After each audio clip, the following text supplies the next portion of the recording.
My issue isn't with Gisele. She's a big girl. If it doesn't work out, it doesn't work out. Her main complaint was that they have 3 kids and he's not home. And when you see your children suffering in a way that you just feel like, come on, step up and be a dad, you know? So what's up, folks? Welcome to another episode of Docs Outside the Box. I am your host, Dr. Nii. I'm joined by... Dr. Renée. No yeah afterwards? No. No? Okay, we'll leave it at that. Boom. Y'all, we are recording this on Black Friday. We hosted Thanksgiving for the second year in a row, and I wasn't happy, or excuse me, I was extremely happy when the last guest left. Freudian slip. At like 10:30 p.m. I was like, yo, thank God, yo. Hosting Thanksgiving is no joke, yo.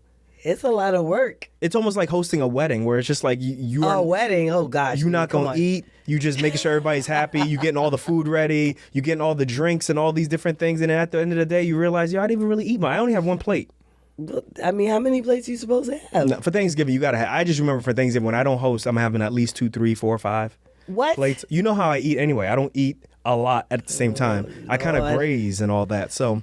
Yeah. But, you know, the sentiments of Thanksgiving, which for our family, my side of the family, which is kind of getting together, you know, we're spread apart and getting together and having fun for that one time of the year means a lot to me. And I think it means a lot to all of us, particularly since we're so far away. But I know for you and your family, your side of the family, y'all don't celebrate. No, we haven't celebrated Thanksgiving since I was 9 years old.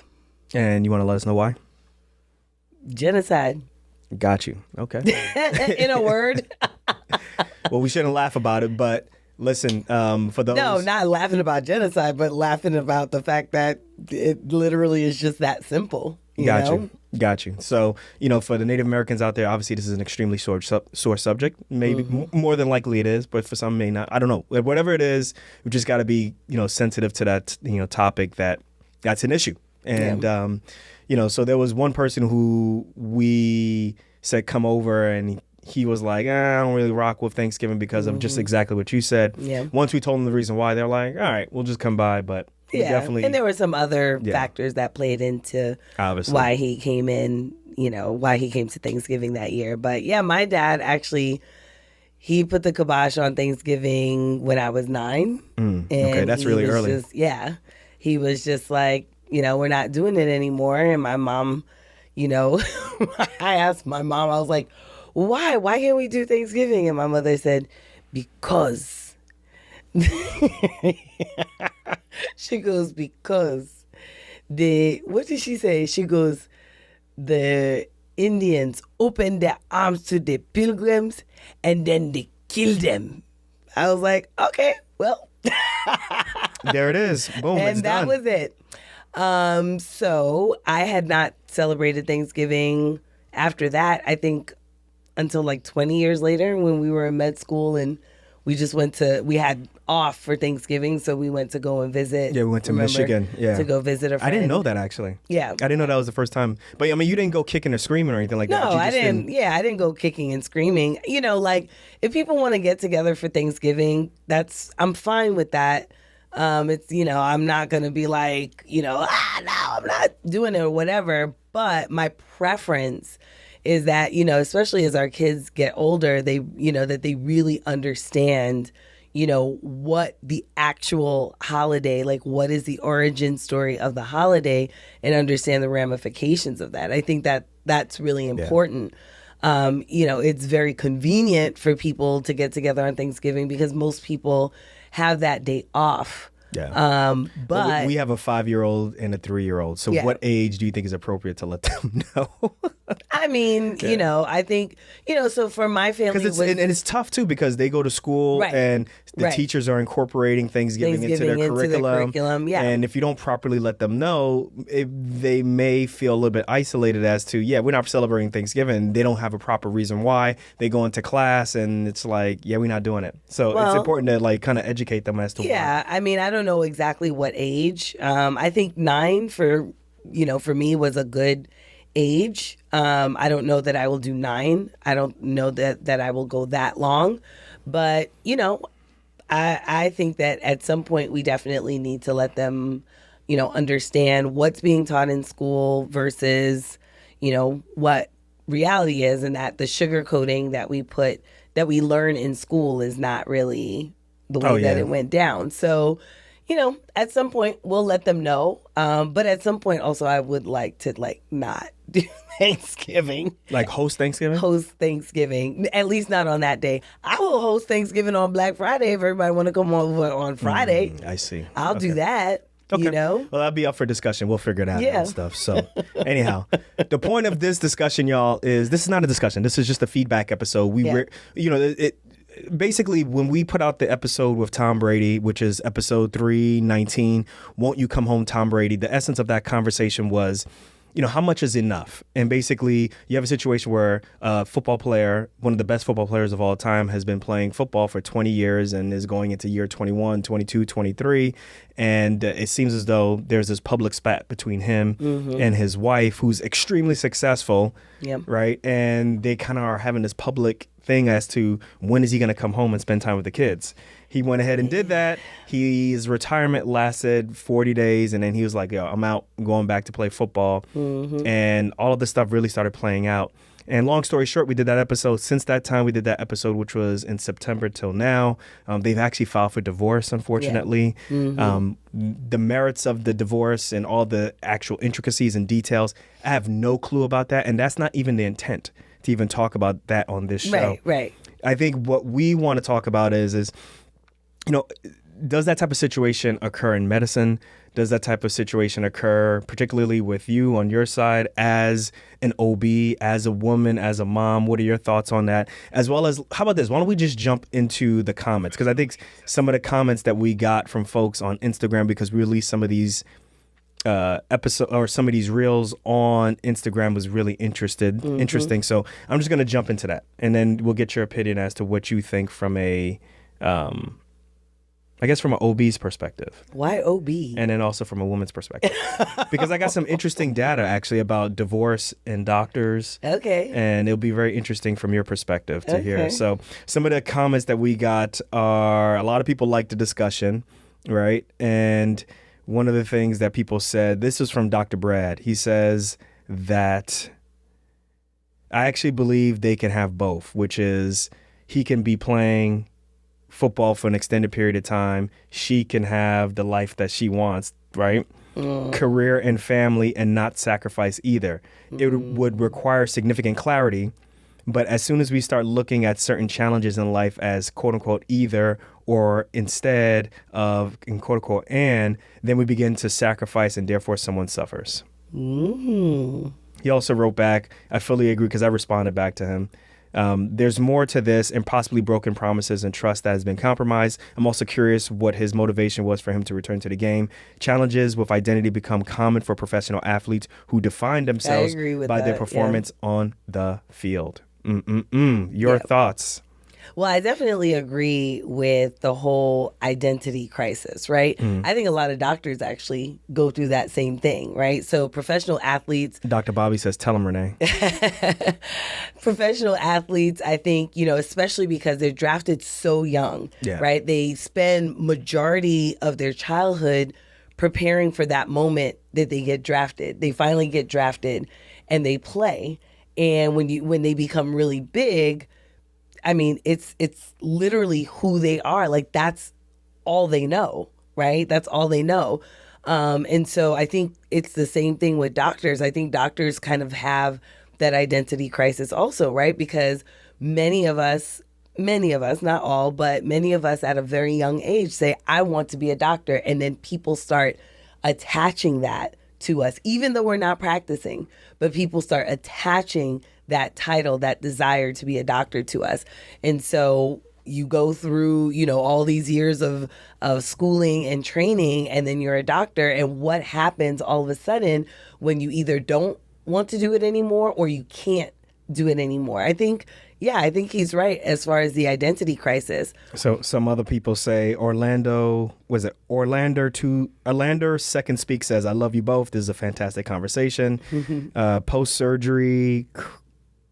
Post-surgery care Atlanta says, I love your wife. Yo, a lot of people really liked your comments on this part, even though Even though what? Nothing. Even though what? Coco Brown says, I love Renee. She didn't get me She said, don't get me started, that freaking Johnny Appleseed. That was the comments of Nick Cannon, who in between that episode and right now announced he was having another kid. I think I'm so shocked. His 13th kid. How is this possible? Yo. Hey, yo, man. Yeah. Anywho, talking about not being able to have it all, not either or. Yeah. I don't know. Unless they living in a compound, I just don't see that happening. My understanding is they don't live in a compound. Is that right? Dr. Nania was funny about the aim high, Willis. Aim high. From the 40-year-old version. Oh, yeah. Aim high, Willis. Aim high. Romney. Doc Bintu says she loves this discussion. And I asked whose side is she on. She says neither, because I don't know enough. I wonder if he plans to play for one more year. I wonder he was a stranger in his own home. So for me, like I think part of the extension is I think he wants to play football, but I think he's trying to prolong playing football because of TB12, which is a business that he has, which is more like it's like a health nutrition business where he's, trying to convince people that if you do things his way, which is you incorporate his diet, his nutritional plans, and work with his special type of, or his very specific type of trainer, that you'll get a certain type of result. I think there's this type of plan that he's trying to prove, and he's trying to use himself as the protege, the prototype, basically, which is look what TB12 method did to my career. I'm playing football, which is realistically probably the most brutal of all the professional sports we have up there.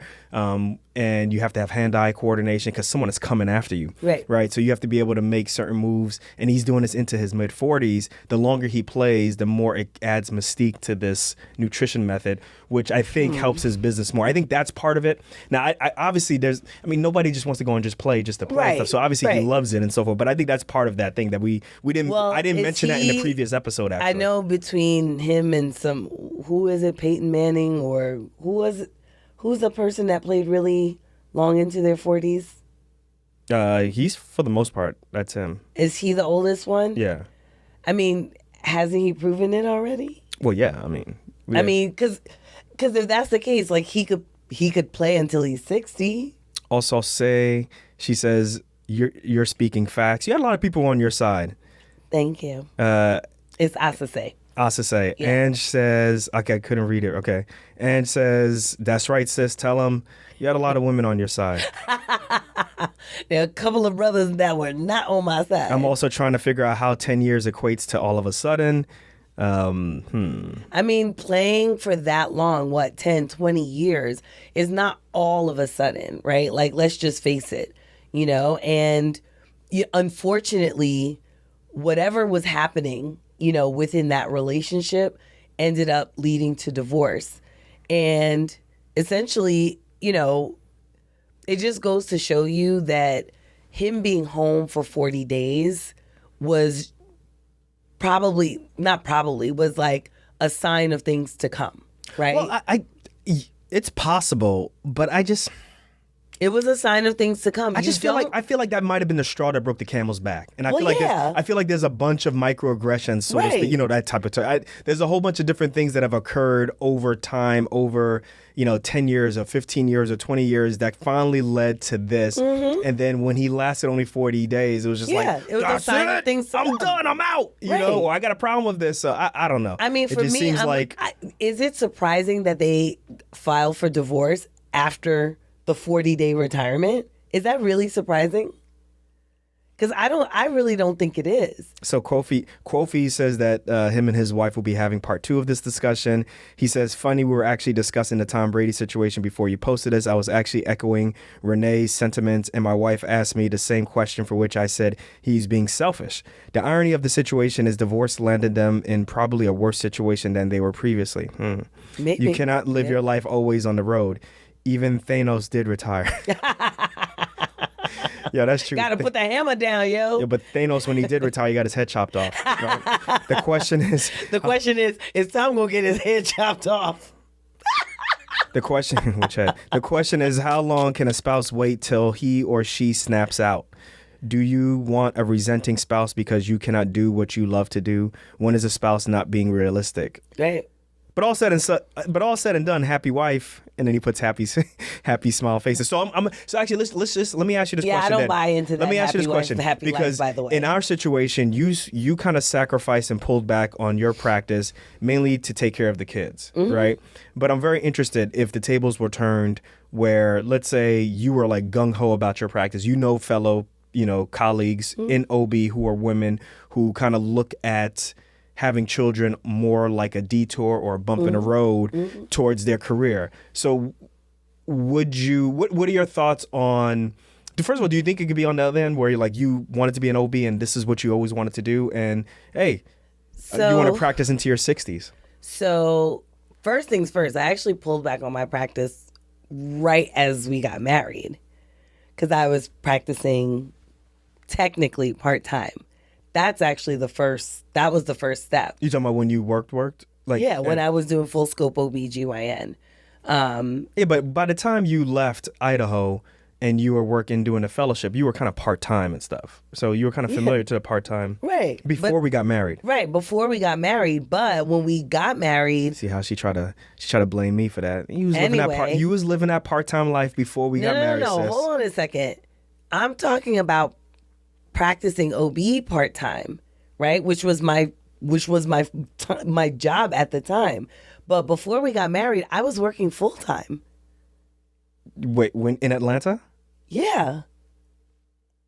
When I was working at Morehouse School of Medicine, I was full-time. Oh, okay. I wasn't practicing OB. That's when I was running the health policy program, but I was still working part-time. You mean full-time? I mean full-time. Okay. So yeah. So I only started working part-time. But you were clinically full-time or clinically part-time? Yeah, clinically I was part-time, but I had a full-time job and then I was working part-time clinically. So technically I was working way more. So when we got married is when I was working part-time. Gotcha. And only part-time, right? So let us be clear. The reason that I did that, what you shaking your head for? Let the record show. That's right. Don't make me go Claire Huxtable on you. Okay, here we go. But anyway, the reason that I did that was because I, at that point, made it very intentional for me to prioritize, my family, right? So starting a family, for me, what the first step was being married and then eventually having kids. And, the ball rolled from there. But if I were working full time, if I were the type of person who saw having kids as a bump in the road, I probably wouldn't want to have kids, right? Like, I don't think it's fair to start a family and look at the family as an inconvenience or a distraction or some sort of just pit stop. I don't think that that's fair. You don't put people on the earth and then treat them secondarily. Okay, I just don't think that that's fair. What if you didn't have kids? Do you think you would still go gung ho and stuff?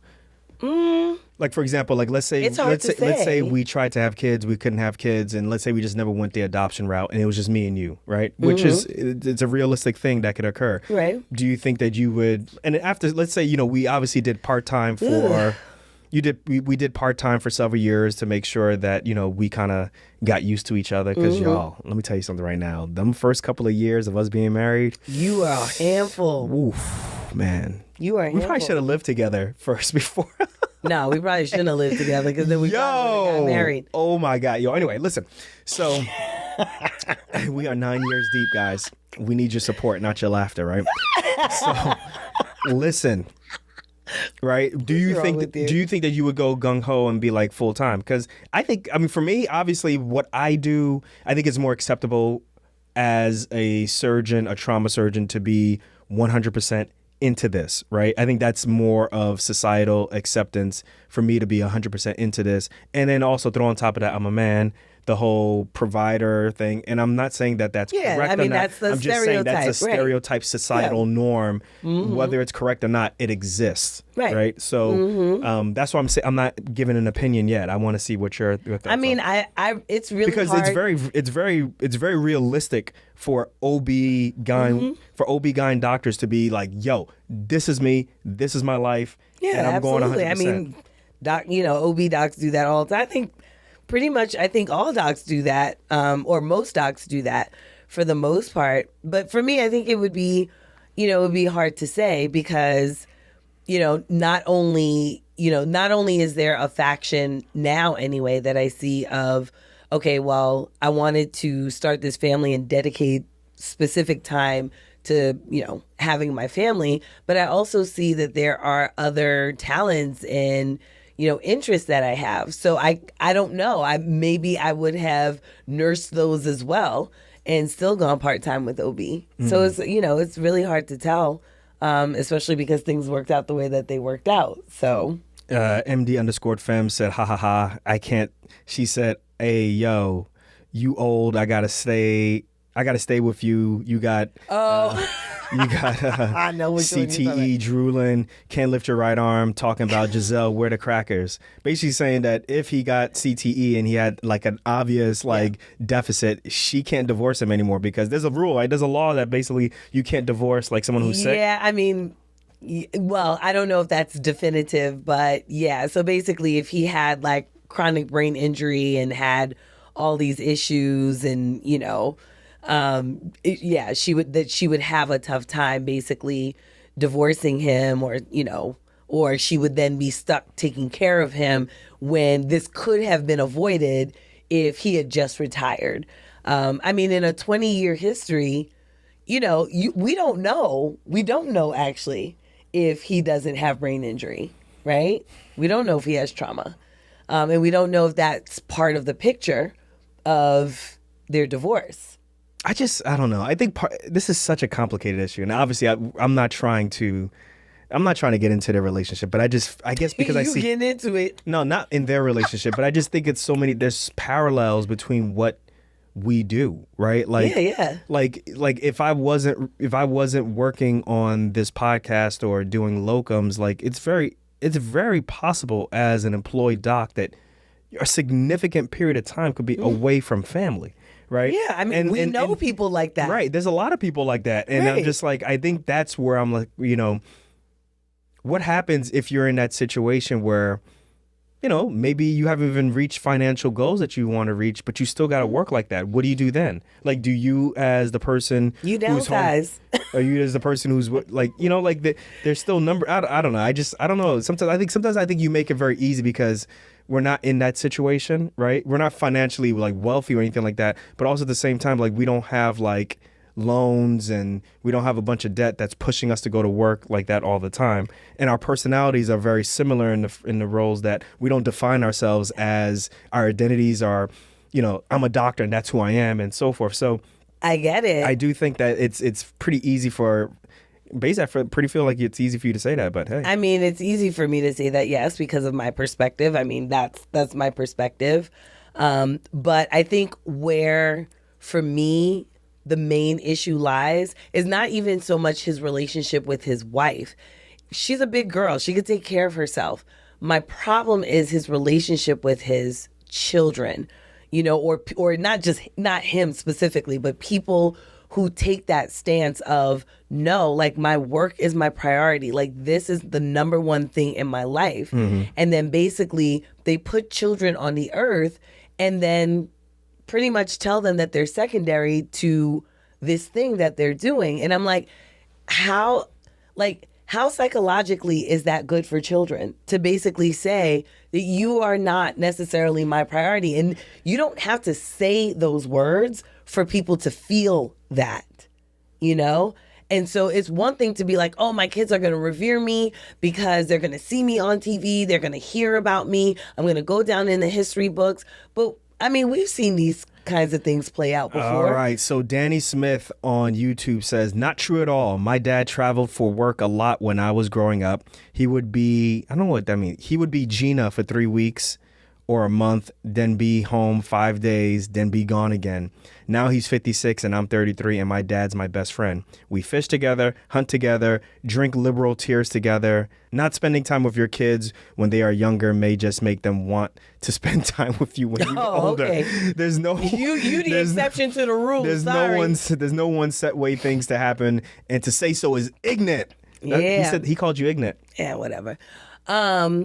If I really cared what people think about me, would I be in a podcast? I mean, come on. What's crazy, if you look up things and actually research, you can see that Tom Brady was actually turning into the housewife while Gisele was running around doing her modeling and hanging out with all of her friends. Yeah, I'm sure he was a housewife on the field. So I think that's... I think I'm going to let you respond to all of these different comments on YouTube or on like the actual writing of these. Like, on the show is funny. Like, we can go back and forth. No, but I think I get that, and that's his experience. But let me tell you something. That's a paradise to roll. That is really a paradise to roll. To just think that, like, this is just going to work out and my kids are going to want to hang out with me when I'm older. You don't know what kids are going through. Shout out to Dr. Jones. Dr. Jones was one of my mentors. Dr. Frank Jones he was one of my mentors and one of the surgeons that I worked with at Morehouse. And I think he's now with PCOM. I think right now. Yes, he's with PCOM. Trauma surgeon. And I just remember while in residency. What was your joke? While in residency, he was very open and honest about, doing surgery, general or trauma, which is very intense, and being at Grady Memorial Hospital. Like, this is like no joke. You're dealing with, you just have to be ready all the time. But he was very intentional about being at events for his kids, picking up his kids, not just putting pressure on his wife to get it. And also his wife is a very well-known physician also, right? So, he was very open about that. And that kind of was one of the things that, opened my mind to say, like, I guess there's multiple ways to do this and stuff, right? What's the joke? Yeah, I mean, he's got to pick up his kids and so forth. No. Yeah. Say no. Say the joke. Say the joke. I'm not saying the joke. Say the joke. Say the joke. You be in the OR. Nah. Yeah. I'm not saying the joke. You be in the OR. So now the people want to know. No, we're not saying it. The people want to know. Yeah, you said you'd be in the OR, and then you'd be like, "Yo, Dr. Jones, so you gonna take this? You gonna finish up this whatever it is?" And be like, I gotta go see my kids. I gotta go pick up my kids. That was a running joke. So that was not the running joke, and I did say that to you in confidence. So listen. What are you talking about? I told Dr. Jones you said that to me. Okay. Well, anyway, listen, Dr. Jones, I appreciated everything that you did. Don't listen to her. So I do. No. Dr. Jones, hold on. Let us give credit to Dr. Jones, because that quote unquote running joke had a lot to do, I think, with how we approach our family life today. Man, that's what I'm getting to, and that's what I'm talking about. So then why don't you want to say what happened? I am saying what happened, but you are like saying some type of joke that is like, all right, that's not the point. But anyway, so Dr. Jones was very, very clear about, his duties as a dad, as well as the duties, just as, helping his wife out and so forth. And for me, that was dope. Were there other surgeons like that? No. So, he kind of stood out. And I think there were times where there was kind of snide comments in the background and so forth. But, he never let that jealousy. He never, succumbed to that. And I appreciated that. So for me, I felt like I had a really good experience as to, this is one way of practicing surgery. And then here's another way of practicing surgery, particularly as a family man. So I had to give him props for that. Yeah. So, and I think that it's a tough balance. It's tough. Yeah. It's really tough to do that, because people, in terms of expectations of a surgeon, I don't think that people publicly want you to be as good as you can be and want you to spend a significant amount of time on your craft if you're going to operate on them, correct? Sure, of course. Right? So to find out that you're surfing at the same time and, they're like, you need to be working on but nobody's a one-trick pony either. Get it. I nobody's a one-trick pony either. And I would actually argue that, listen, if your surgeon, doesn't have personal satisfaction in his or her life, then you're probably not in very good hands. Well, we'll see. We don't know. We don't know. So, that's what I would argue, because I want the mental health of my surgeon to be, to be well. I don't want a surgeon who is, necessarily like upset with, or disgruntled with what they do, because that is going to translate into the care that they give me. Sure. It's going to translate into the interactions that they have with me or have with my family. Like, I don't want that. I want you to be all in, all there, and satisfied. Cameron Mills says she wanted him around so much that she couldn't wait a year, so she left him forever? ? What the WTF are we talking about? That makes zero sense.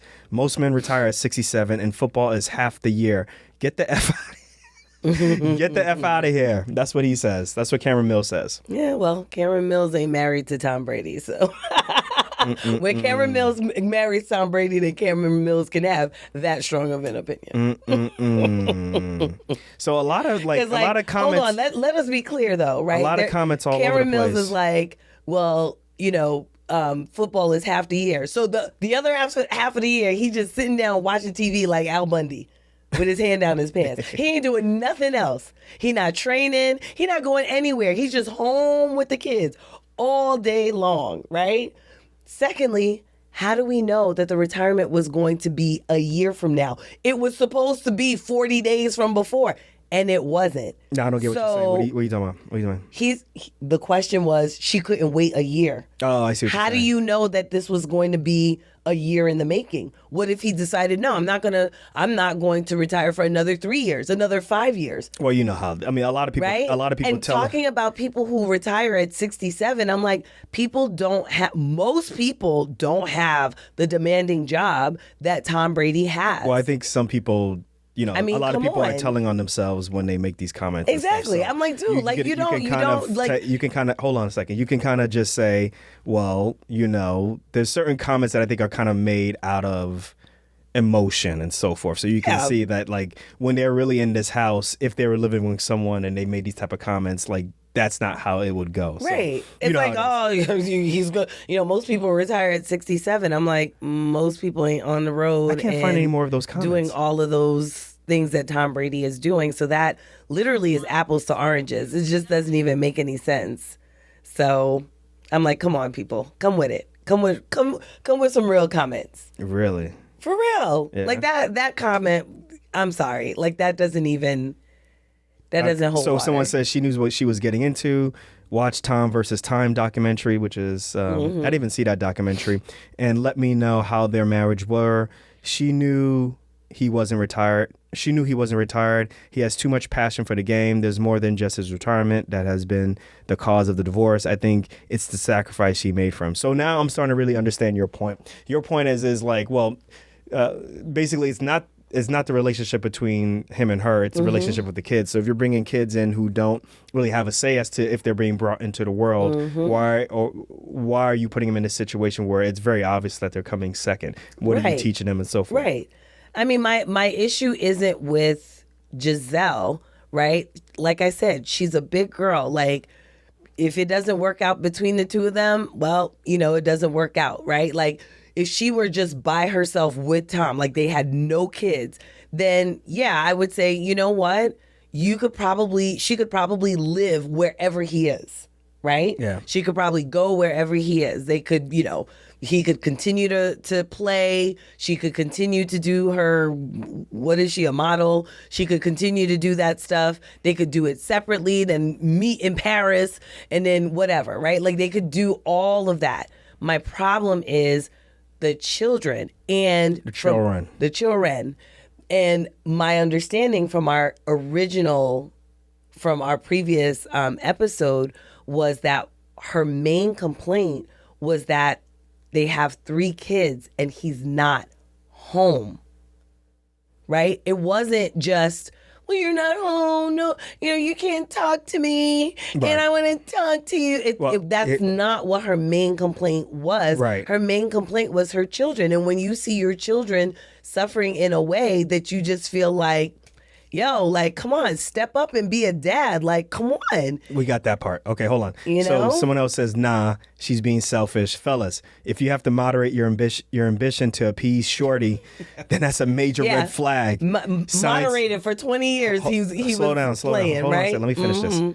Signs will be there early. Avoid 100%. Yeah. He's the greatest player in NFL history. I don't agree with that. He's the most accomplished player in NFL history. He can get another supermodel in 10 seconds. True. Laughing my ass off. Did you hear? Like, there's a whole bunch of different people shooting their shot at Tom Brady now. Oh, I'm sure. Oh yeah. Laughing my ass off. Where's she gonna find another goat? So Well, she don't need. She make more money than him. let me see. I agree with the first part, but at this point, what's the difference? So I wrote, I agree with the first part, but at this point, what's the difference between 7 and 8 rings? He's addicted to being away from his family. He writes, respectfully, I sincerely dispute. When people say respectfully and then they like, or whatever, anyway. I don't know what that means. Anyway, respectfully, I sincerely dispute that. I don't think he has a desire to be absent from his family. Moreover, I am confident that his children will be understanding when they are adults. I also find it quite ironic. Would Gisele have even looked in his direction if he didn't have 3 Super Bowls when they met? That's a point. If I mean, you agree that's a point? I don't know. I mean, yeah, people who look at each other, right, to get together, they look at whether or not they're accomplished. Well, he didn't consider her being a supermodel a plus for him too. Of course. Exactly. So for me, I'm like, oh, he had 3 rings, so she really wanted him. I'm like, dude, she was a supermodel. I mean, come on, like, what? Well, I think the point. I mean, what I are think we the talking point, about here? Well, I think the point is basically this type of behavior of him being all out, playing and all that Yeah. stuff. Like the fact that at this point, I don't know if they met when he had 3 Super Bowls, and he might have, but basically the level. I mean, he was already of, an accomplished player. the level. Well, more than just the accomplishment. Yes, he's very accomplished, but the level of detail and the level of commitment and dedication he has to staying in shape was already there. The seeds were already there and stuff. Yeah. So, let me see what else he finished. He I says, mean, there's nothing wrong with that. The same personality traits that led to that success are the same reasons she wants a divorce. She wanted the benefits of being married to the GOAT on that front end without the costs on the back end. You asked the difference between 7 and 8. That's my question. There isn't much different, but that isn't a point. Law. But I think that's the point, though. I'm like, yo, listen, like, once you get 7, 8, like, I mean, you can get to like 20 Super Bowls. After a while, it's like, look, man, ain't nobody breaking these records. So why you keep going? I think people are more concerned about the relationship between him and her. Like, what are we talking about here? Oh, well, he had Super Bowl rings, so where's she gonna find another guy with that many Super Bowl rings? I'm like, yeah, but she was a supermodel and she make more money than you. So, I mean, what are we talking about? We're not talking about why the two of them got together. We're not even talking about the just the intensity with which they both went after their careers. What we're talking about is, dude, if you were so intent about this career, why the hell did you have children? Why'd you have children then? Like, that's my question. Why have children if you're just going to put them second? And for me, all of those comments that literally ignore the fact that he has children makes me really wonder, like, so y'all not concerned about his children at all. Y'all are not concerned about the impact of this, putting them second on his children at all. Like, they're just not. They're just more concerned about the superficial, like, who had one up on the other before they got together. So I'm like, that's stupid. They got a prenup. There was a post that we made. What do we care? There was a post. Well, you don't know if they had a prenup. I'm sure they but had there was a a prenup. post that Come says, on now. "We Ain't no want supermodel prenup." and a football player getting together, and they ain't got no prenup. Well, we don't know about that. Okay. Any Because if they didn't, let me tell you, that would have came out already. Any topic that involves family and marriage is such a sensitive line to walk on. That's one of our captions, right? Yeah. And we should never reach the point where we are to choose between career or family. And Dr. Hisla Bates says, Team Gisele. So apparently she's on Team Gisele. She is absolutely on point. You don't give kids time, then they get dollars. And in the end, the dollars are not always worth the sacrifice if you don't have the time. But he got a lot of money, yo. So... Yeah, so you want to throw money at our kids, and then I'll see you. I don't have Tom Brady money, so I can't say that. Well, you could throw any money. If I had Tom Brady money, then I'd have a little bit extra to give away. They won't know the difference. That's just saying. But hey, maybe they won't know the difference. So you think so? No, you don't think they know the difference? They won't know the difference. I don't know, Renee. I don't know. They won't know. I don't know. They know the difference. But here's my thing. My thing is, for all the guys who are just talking about, that aspect of it, right? Of, well, the relationship between him and Gisele, and she knew, and all this kind of stuff. For me, my question to those guys is, would you be okay walking away from your children and telling them that, no, I'd rather be at work than to be at home with you. For me, that's the question, because that's literally what we're talking about here. Wait, say that again. Would you be okay with saying to your children, look, I'd rather be at work. I want to be here with you. I don't want to be here with you. I want to be at work. Trust me, I'm going to make enough money to take care of you, so you'll have money, but I just don't feel like spending time with you. And for me, that's what his action says to his children. That's what I said in the last episode. But that's what I said in the last episode. You'll notice in the last episode, I never actually talk about his relationship with Gisele. Yes, you did. No, I didn't. I talked specifically about his relationship with his children. All right. And forming a family that he was not dedicated to. He is dedicated to football. And so, So I found a study, right? So I get what you're saying. So I found a study. This is in the BMJ, which was formerly known as the British Medical Journal. And it is a study that talks about the divorce rates in doctors.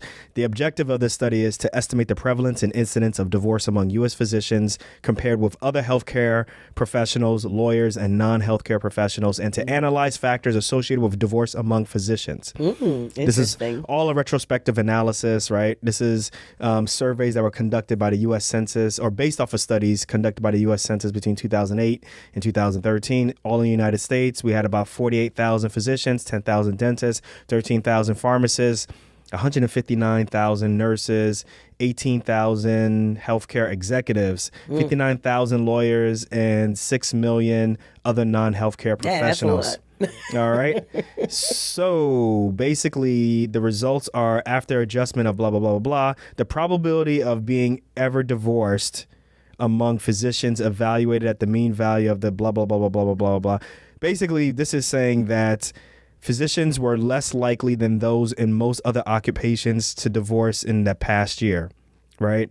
In a different type of analysis among physicians, divorce prevalence was greater among women, right? In the analysis stratified by physician sex, greater weekly work hours were associated with increased divorce prevalence only for female physicians. So if women worked more, which is why I asked you that question. Yeah. So the conclusion of this study is divorce among physicians is less common than among non-healthcare workers and several healthcare professions. Female physicians have a substantially higher prevalence of divorce than male physicians.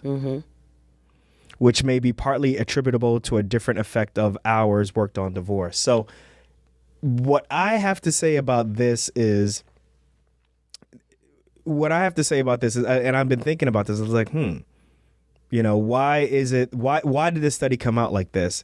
And the reason I asked you is, well, I wonder if there's different societal norms on a woman who is going gung-ho in her career and happens to be married, right? And I wonder if divorce is brought on by the spouse who's at home most of the time, or because it doesn't say who initiated. Do you see what I'm saying? So I'm very interested if there's repercussions to being gung-ho in your career and just saying, I'm going to be full-time. And I know I'm away, but this is the career that I want. This is the medical career that I'm going to go after. And these are the consequences, and let them lay where they're lay. And I'm wondering if men kind of have less of a,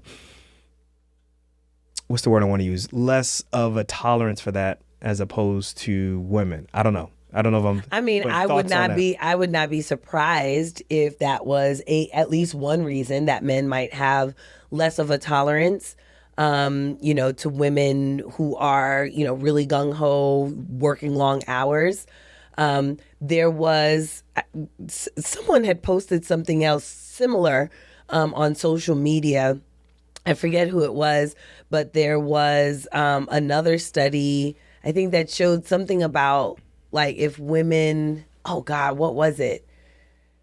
Something about, if women were more successful in their careers as men, then the men actually were not happy. Their satisfaction levels went down, even if the man made more money than the woman. Wait, say that again. If a woman had a success, if she had a win, okay, right, that in a heterosexual relationship, if the woman had a win, a promotion, a raise, some accolades, some recognition, that her husband or her male partner's satisfaction level with the relationship went down. Are you serious? Yeah. Even when That's cold. That's even cold. when he made more money than her. Even when he made more money Is than it because, well, we don't know why, but did they give an explanation as to why? Or? No, it was a quick, real thing. But, I just found that very interesting. Like, wow. I wonder if the men see it as a threat. Right.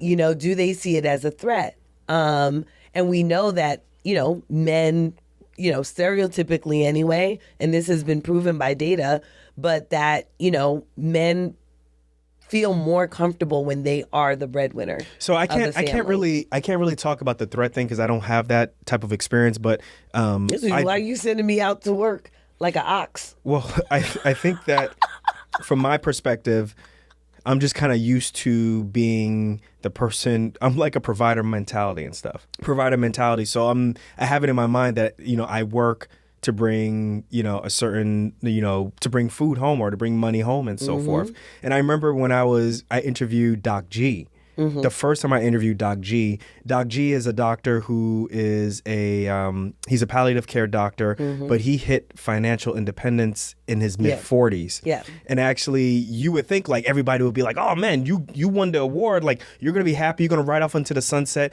You're going to retire now. And he retired, but he actually went through a whole depression spell, mainly because his entire identity was wrapped around being a physician. And then the second identity was him being the breadwinner. Right.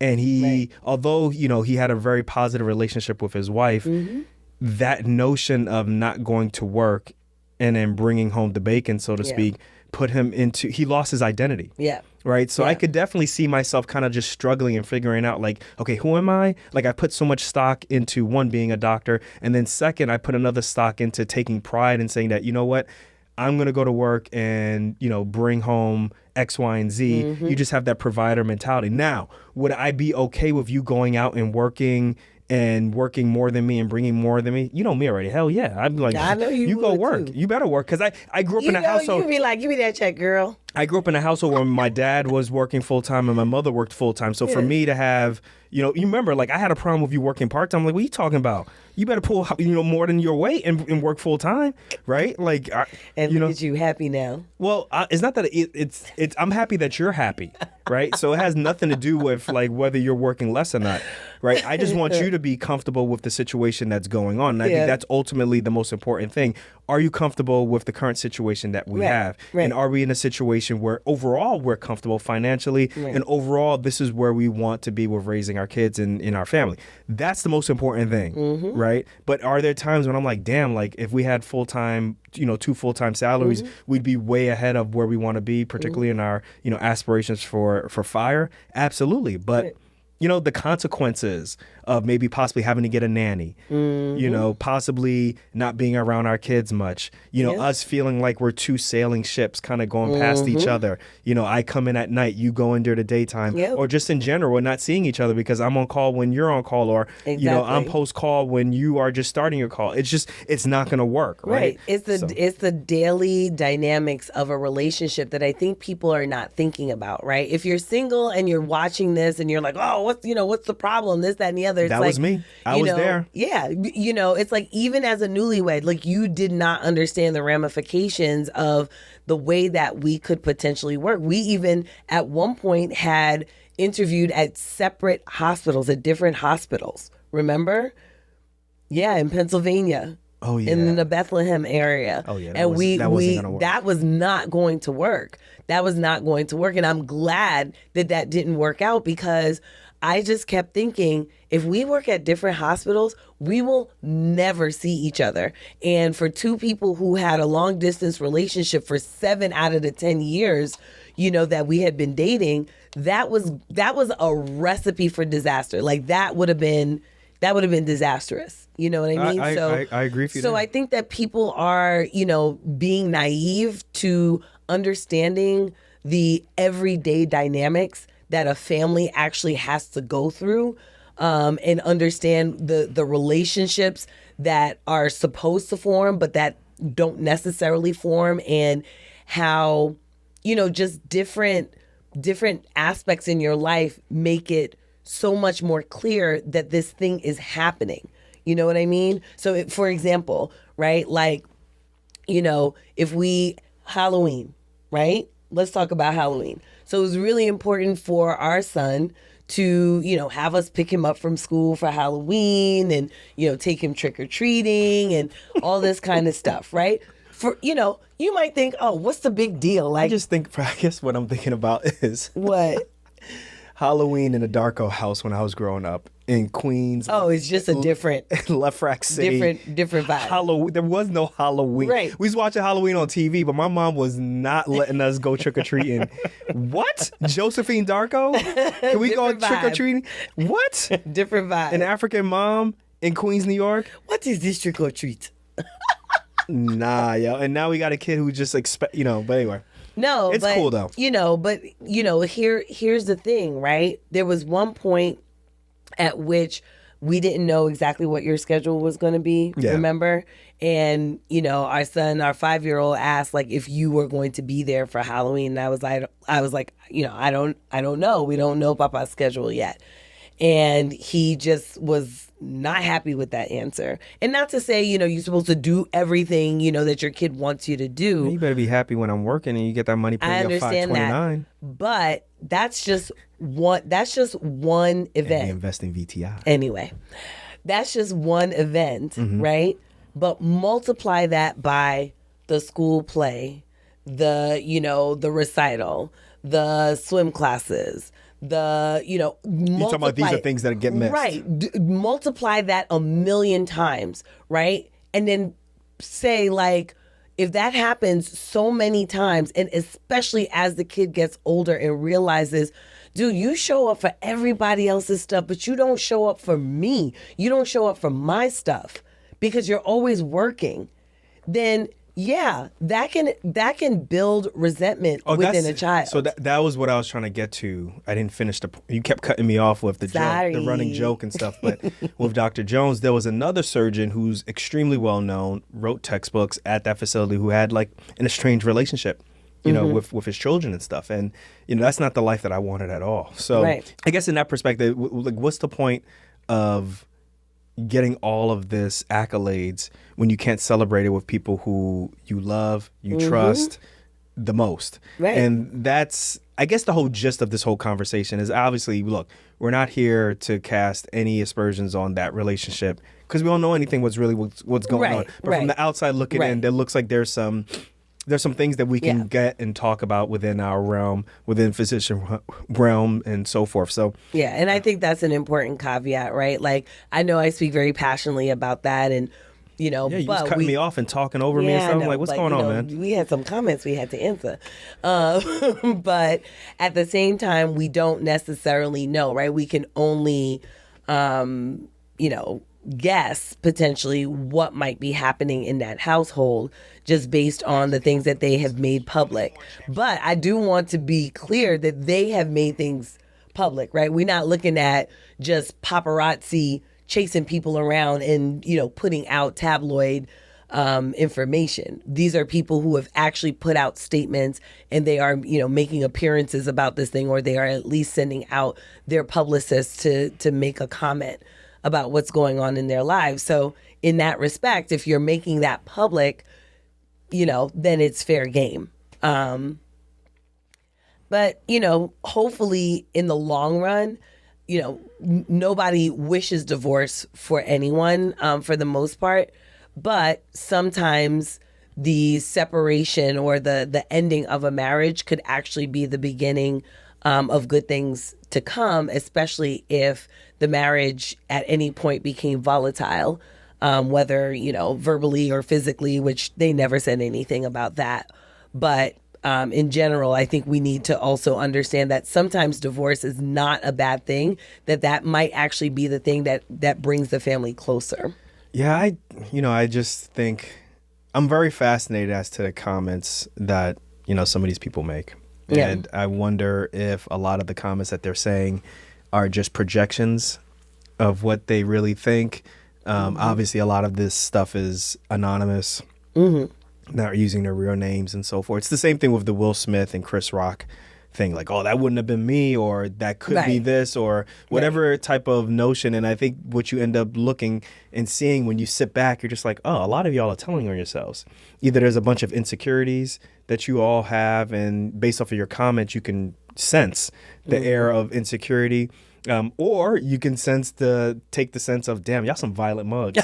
You know what I'm saying? That y'all Chris Rock thing. Y'all are really violent. Yeah, and people showed some violent tendencies. I can't front. So I just think that a lot of times the comments that we get, or even the comments that I see on Twitter, even more so now with Twitter. I don't even know if Twitter is basically like Mad Max. Child. It's like...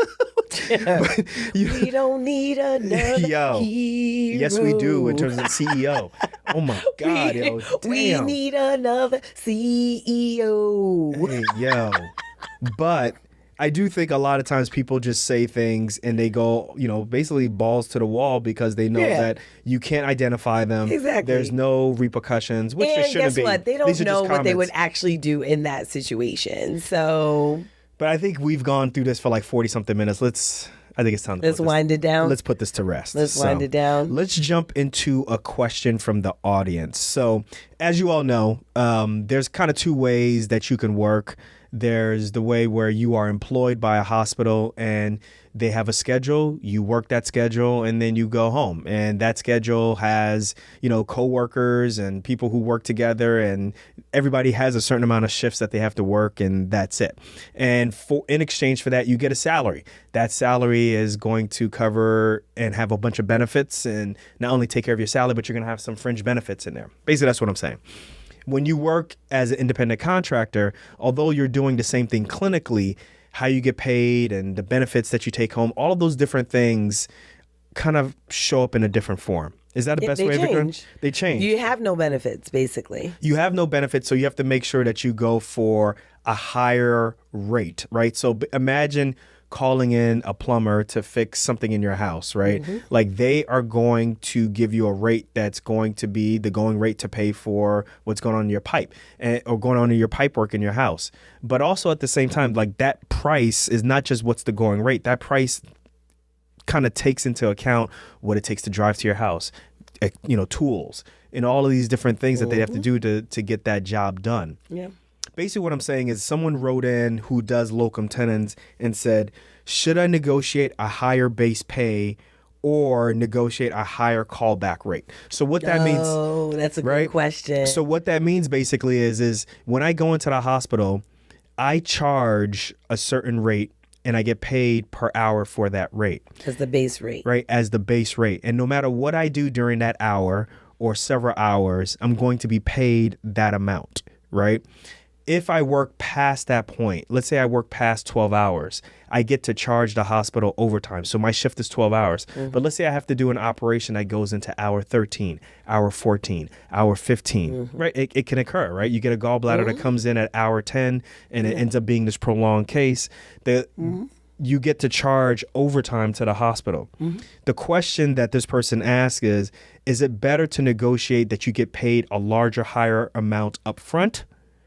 Or should you just say, you know what, I'll take a smaller amount and just take a higher overtime pay rate, knowing that I'm going to get called in for overtime much more? Right? Yeah, and the other way, so that's one way. So hopefully everybody understands what I'm explaining. Yeah, well, that's one way, right, where okay, 12 hours, because you're in-house. Right. Right, so you're in-house. That might look a little bit differently for people who are not necessarily in-house. So, for example, oftentimes I would work with a base rate. I wasn't in-house. I had a basically pager call where I would stay in a hotel and then I would get paid just to be available. That's the base rate. So if I'm available 24 hours, I would get this base rate for 24 hours. But if my pager goes off or my phone goes off and then I get called into the hospital, at that point, I can start charging the hospital. Usually, you start charging the hospital between hour 0 and hour 2, something like that. So let's use the numbers. Let's say, for example, let's say for example, you get, so what you're saying is you get to a hotel and the minute you start working at 7 o'clock in the morning, you are going to be working from 7 in the morning until 7 a.m. the next morning. But you stay in your hotel. Right. Let's say they're going to pay you $100 for the entire 24 hours. Right. That would not be the number. Guys, do not use these numbers. These are numbers. I'm just making up these numbers. It's just for comparison's sake. Just for simplicity. Let's just say they pay you $100 for the entire 24 hours. Right. That $100 includes that you are available and that you're going to see patients. Let's do it generically, right? Okay. Let's just say you're going to see patients for up to 2 hours, right? Yeah, sometimes that happens. All the patients that are in-house, that means that she's going to go in, see the patients, round on all the patients, and if she works up to 2 hours, she gets $100. Right. If she goes back to her hotel and never has to come back in again, then it was $100 for the day. She gets $100 for an entire day.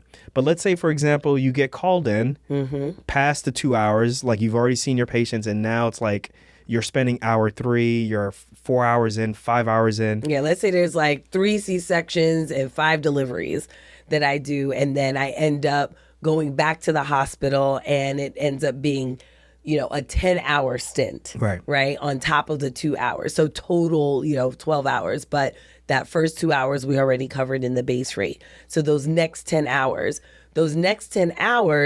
would be at some sort of hourly rate. Let's just say $50 an hour. Right. Extra. So it would be like $50 an hour, right? So on hour 3, I would start charging $50 an hour through hour 10. It's $50 per hour, right? So your question, question that you're getting so the question is should you stay at $100 and try to maybe negotiate like maybe $75 an hour for overtime or, $100 an hour for overtime? Or does it make sense to just say, you know what, just for being here, instead of just getting $100 to be here for 24 hours, maybe I should just charge like $500. Just give me $500, and then for anything overtime, like $25 and so forth, which makes sense. And I think that's a very great question. Good question. And the reason we bring it up is I know the majority of you all are probably going to be like, I'm going to be working at a hospital, I'm going to be employed and so forth. What's the big deal and so forth.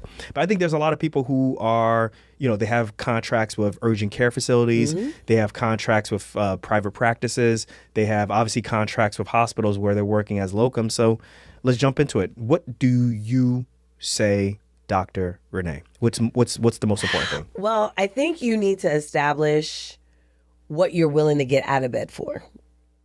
I think that's the first thing. Okay. So which means... That's not the approach I thought you were going to take, but okay, go ahead. Yeah, which means that your base rate is something that you got to feel comfortable. Like if nothing else happens, that it was worth it for you to get out of bed to be able to do this, to do this job. So let's say you decide, you know what, my base rate is going to be $2,500. If I make $2,500 over this 24-hour period that I was, available, and that's all I make, then I'm comfortable with that. Like if that's your number, then you got to be comfortable with it.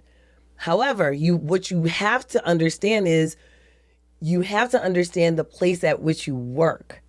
And that's where the numbers start to play around a little bit, right? Because if you decide that 2,500 is your number, okay, but you negotiate a lower base rate and say, okay, well, my base rate is $1,000, okay, and I'm just going to bank on the fact that I'm going to get called in to make that $2,500, to make that $2,500, by working, and the place is slow, you might not get called in.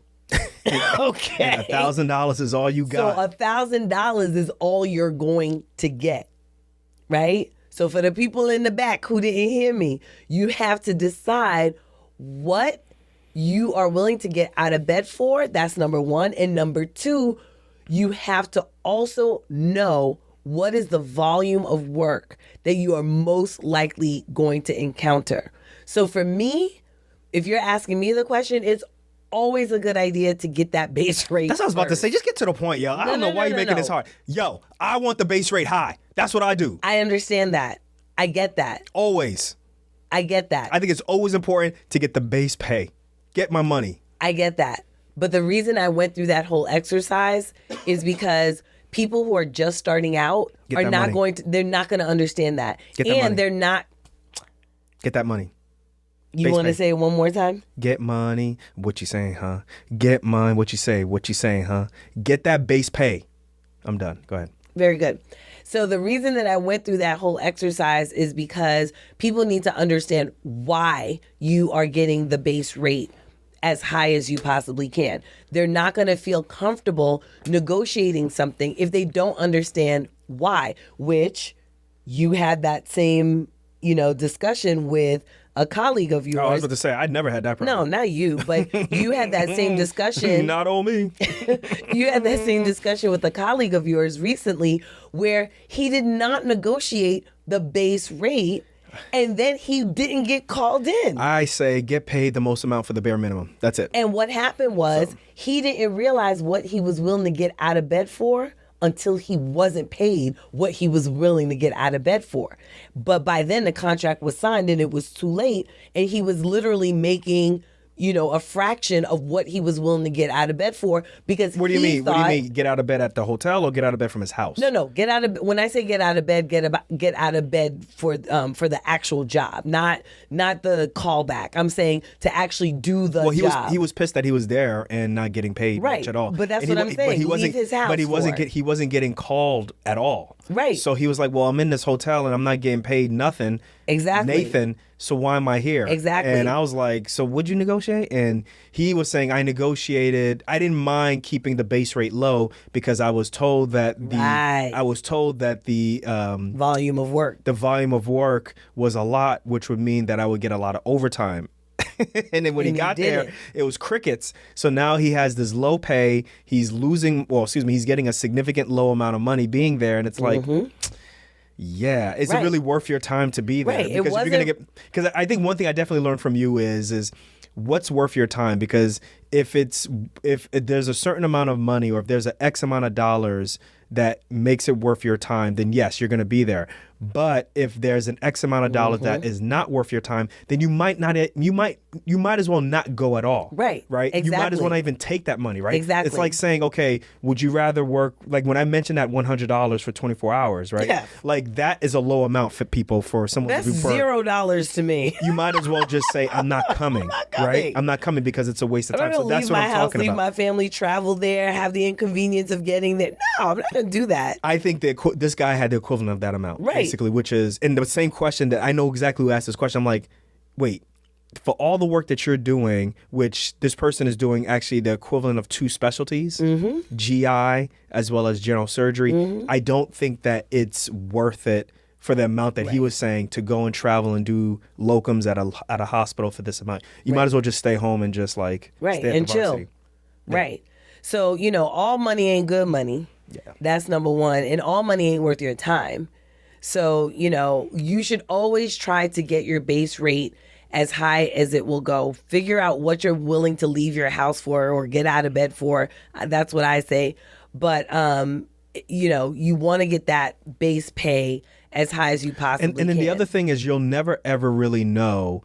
So they'll say, a lot of places will entice you by saying that it's very busy or this is what to expect. And this is based off of a phone call. Right. Right. So you won't know until you get there, which means that you've already signed on the dotted line that you're going to give your time and you're going to give a certain amount of, you're going to give a certain amount of time at this place. And that's when you'll really know what the, how it is on the ground, so to speak. So for me, I'm like, look, I'm going to protect myself by always negotiating a higher base rate because I just want to make sure that if I do what is to be expected of me, minimum. which is why I say what is the minimum, what is expected for me, I want to make sure that I'm going to get paid well for it. And I want to make sure, like you said, that it's worth my time to come out there. Right. So if I don't get any calls whatsoever, which for me, I'm like, I hope I don't get any calls. Right? I just want to do my job and then I'm heading back. Right. But if I have to, I just want to make sure all of this is worth the time and effort to go and leave my family, to go fly or to go drive and be several hours away. So number one thing that I would tell people is go after the base pay. Some people may feel differently and be like, hey, if they are already at a facility, because some people may be at a facility, they've been there for several years, and it's time to renegotiate. Right, and they negotiate an independent contract. Right. Instead. So that may be different when you say, you know what, I know the lay of the land. I've been here for several years. We actually had that about a year ago where someone was an OB doc, was working at a hospital, and he just decided that, you know what, I want to do the contract on my own. Right. He's been there for several years. And for him, it may make more sense to convince the hospital, you know what, pay me less. Right. Pay me less for my base rate and then give me more on the overtime side. Yeah, and then he's making on bank on. callback. But I don't want that at all.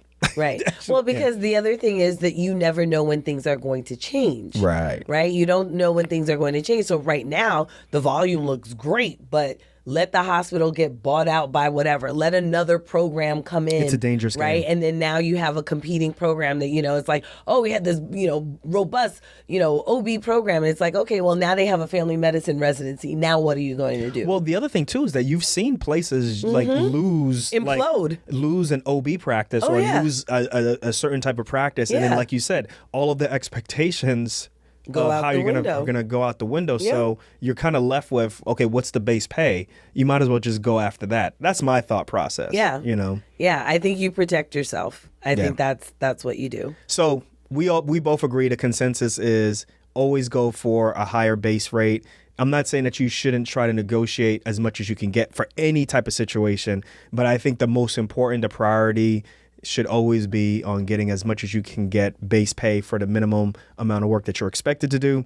And then if you can get more in terms of a callback or what they call overtime, then go for that. But if it's one or the other, base rate for me. Base rate, This is simple. Simple. Yep. And I can't remember which episode was with James Dockery, the lawyer. But we got a lot of positive feedback on our Instagram Reels as well as our YouTube Shorts. A lot of people liked this episode, and a lot of people liked, who should get a contract negotiation, why you should consider getting an expert for your contract negotiations. And basically, he's saying that the hospital has spent a significant amount of money paying for lawyers to write all of these contracts in their favor, right? And I think a lot of people don't really get that concept. Like, the contract, for the most part, you can expect it to be fair, right? Or but at least favorable to the... Favorable. Yeah. That's a really great point. You describe it. It's favorable to the hospital. And for you to go in and not know any of this legalese knowledge, they're not teaching you this stuff in med school or residency,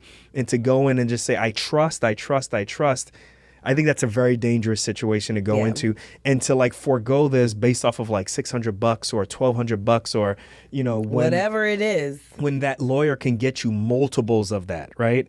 I think in this day and age, honestly, I just find it very surprising that there are still doctors who don't get someone to look at their contract. Especially if they don't have knowledge, right? Because we do. There are times when we kind of do our own. Well, yeah, no, of course. We've been working with our attorney for the longest time, right? So for our independent contracts, our contracts were actually already, done and revised and everything with the help of our lawyers. So any of the changes, as long as they are not major changes to the provisions in the contract, then at that point, there's really no need to actually get the lawyer to look at it because we already paid him to do that. I'm talking about, especially employed docs who are getting contracts from a brand new hospital and, fresh out or changing jobs, even 15 years in, you're changing jobs. And you're not getting someone to look at that contract. You don't know this facility, and you're doing it as an employed doc, not even as an independent contractor where you have a very easy out. Because employed docs don't necessarily have an easy out, right? Because we're talking about a lot of sign-on bonuses. We're talking about, golden handcuffs. The number of months that you have to give in advance, all kinds of things. We had a contract when we were employed. They were renewing all the contracts of the employees. And I get my contract and it says that I'm going to work, for this particular healthcare system. The problem was that I was working at a specific facility. Okay? I was working at that particular facility, which the healthcare system had bought.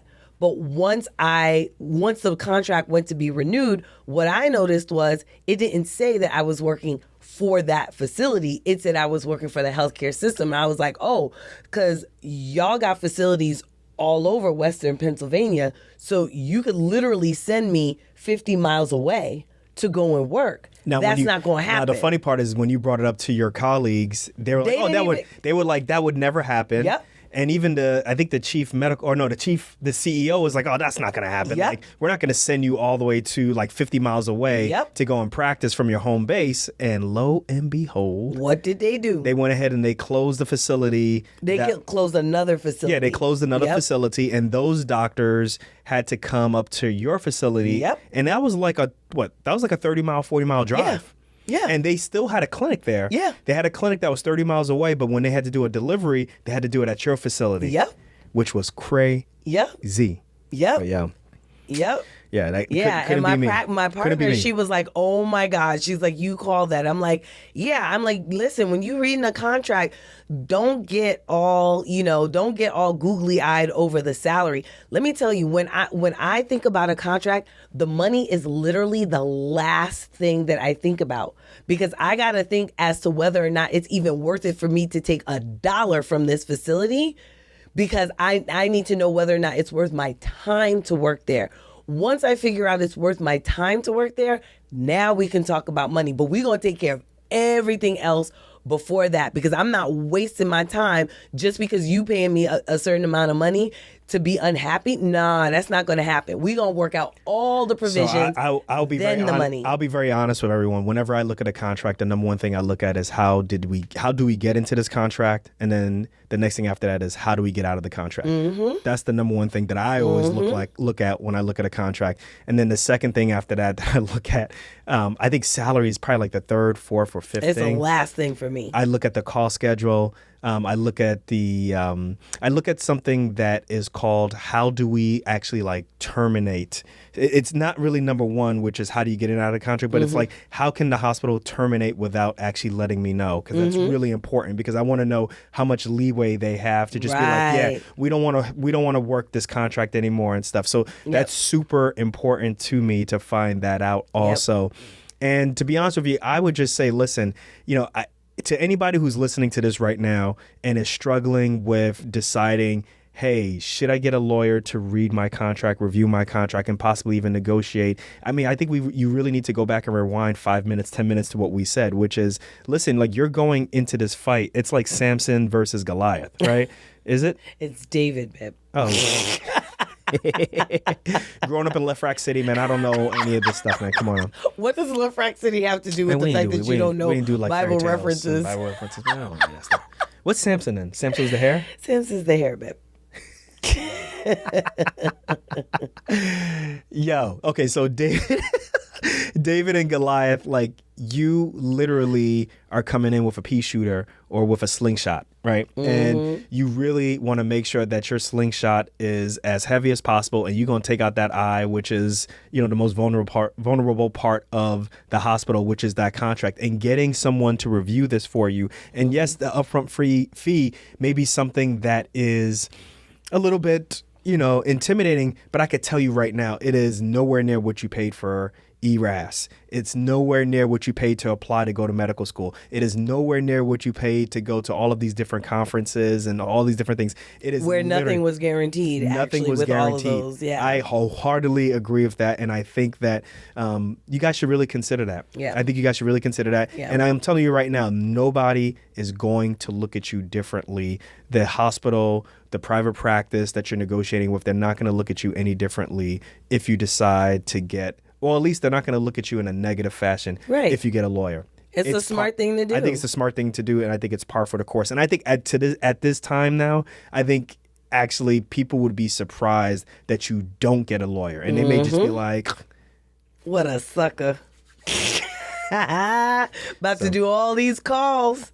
About to do all these calls. So I think we settled that down. But listen, let's quickly jump into World Cup, the Qatar World Cup accommodations. We want to keep this short really quick. Obviously I'm rooting for Ghana. We lost to Portugal. It really should have been a tie game. But anyway, rooting for Portugal. We're literally the size of Oregon.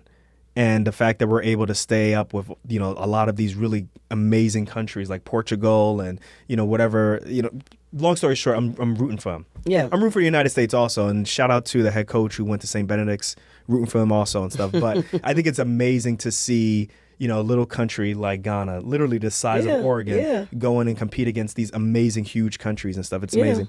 But you remember the Fry Festival? Fire Festival. The Fire Festival. With Ja Rule, the Rue, baby. Right, but you remember that from several years ago, right? Where people, they had this entire social media campaign. They were going to have this amazing music. That's literally all it was. This amazing musical festival, and they were going to have all of these amazing accommodations, and it was going to be tiered based off of how much money you were going to give. And if you gave this amount of money or you purchased this tier, you were going to have it was going to be phenomenal. And lo and behold, that never occurred. And basically they just had tents with sandwiches wrapped around a saran wrap with no cheese and nothing like that. No it was cheese, crazy. No condiments. It was crazy. But basically what we're finding out. Tell the truth, baby. What we are finding out is that Qatar has some World Cup accommodations that are very similar to the Fire Festival, actually. Yo, people are pissed off. I'm going to show you this video. Look at this. For £200 a night. That's £200 a night. No AC. And this is in Qatar, where it could get up to 120, 130 degrees. So this is security? Yeah.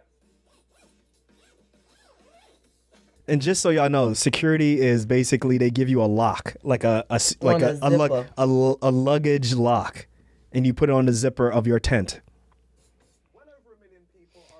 So imagine if you spent, because it's going to be over a G to fly over there. It's probably going to be 2 G's to fly over there. Oh, Lord. The tickets are going to be crazy to pay for. And imagine you've been promised, or you pay $200 a night and you get that. And not only that, you get at nighttime, it's going to be hot. And they just give you a fan. And then not to mention, you can't even zip it up, because if you zip it up, it's going to raise the temperature up even more. With your body heat, God. What would you say in that situation? What would you do? Oh, I go home. I go to hell. I'm not going to die in freaking Qatar. Are you kidding me? What? What if Haiti was there? You're not going to support Haiti? No, I'm going to go home. I don't want nobody tripping over no hurdles, Yeah. Well, so basically they just decided, the most recent news is that they were funding everybody who's in that type of accommodation, because they have different tiers. They have ones where they're really nice and so forth, where it's That's just ridiculous. They have it where it's what is that thing that you put on boats? Those metal canisters, and in there they actually have an air conditioner in there and so forth, and they have them all several laid out and so forth. So those work, but these are the lower tier ones. But that's still pretty expensive, right? So they're going to refund all of these people. Not just that it's expensive, it's actually dangerous. Yeah. It's actually dangerous. It's so I'm going to go and pay this much money for 2 twin beds and a fan and a lock. Wait, what? It's crazy. I'm not going to go into that tent. No, absolutely not. That is definitely the epitome of you can afford anything, but you can't afford everything. When you go to Qatar, they're like, that's it. But anyway, we're going to leave it at that. So you wouldn't pay that. I wouldn't pay that. And listen, I'd stay at home, because I think the coverage that we're getting right now, because I watched the game on the big screen TV we have, that was great. And, long story short, I think about this situation is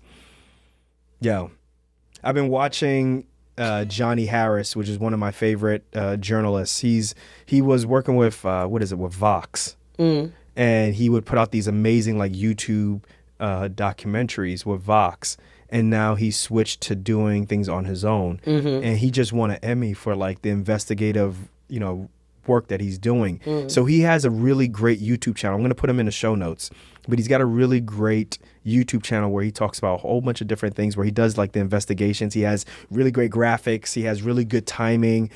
His graphics are amazing, and he won an Emmy for that. But the most recent videos that he put out basically is kind of talking about the scandal of Qatar, which is an extremely small country, but in terms of richness, it's got significant amount of financial backing. How they were able, with no soccer or no football like pedigree whatsoever, how they were able to nab a World Cup. Right. And he's able to put all the dots together in literally like a 20-minute video. It's amazing. So I'm going to put that in the show notes and let y'all know what's going on because, as with most things, money ruled the world. But that's what I'm spending my time on because every now and then it can't just be all medicine. It can't just be all podcasting. It's sometimes you just want to know what's going on in the world. And it's just really fascinating why like this small little country is able to get the World Cup because it's big business to get a World Cup. Of course. Very big. They beat the United States. They beat I forget what other countries they beat, but there were some really big time players of countries that have already had World Cups, have been able to have successful World Cups, and they were able to beat it. So it's very, very fascinating. Interesting. So no go for you, no bueno? No bueno. Like, no, I'm sorry, but if I ain't top tier, I would not be in a lower tier tent. I tell you that. But one of the things we forgot to mention also when we kind of talked about employment versus independent contracting and things like that is that we're partnering with Comp Health, and I was remembering that when one of the places where I think Comp Health had actually assigned me. I want to say that they assigned me at one point to a place in Pennsylvania. I think it was one place in Pennsylvania eventually that they assigned me to. But we're partnering with them, and it just made me remember, that the way that, I got into working with Comp Health was actually I went online, looked for, locum tenens and things like that. And then I was assigned to this young lady who was someone who had stayed with me for a little bit of time, actually. So she had assigned me at one point to a place in Georgia, which I think I talked about in a previous episode. And then eventually I had a place in Pennsylvania where she assigned me. But I remember at that time, I knew very, very little about like base rate and, I knew very little about just callback and what my time was worth and things like that. And just kind of, working locums over so many years really helped me to think about, okay, well, what is my time actually worth, right? Like if I'm going to do this particular assignment. And I think the two assignments that I did for Comp Health, both of them were exactly like that. They weren't in-house.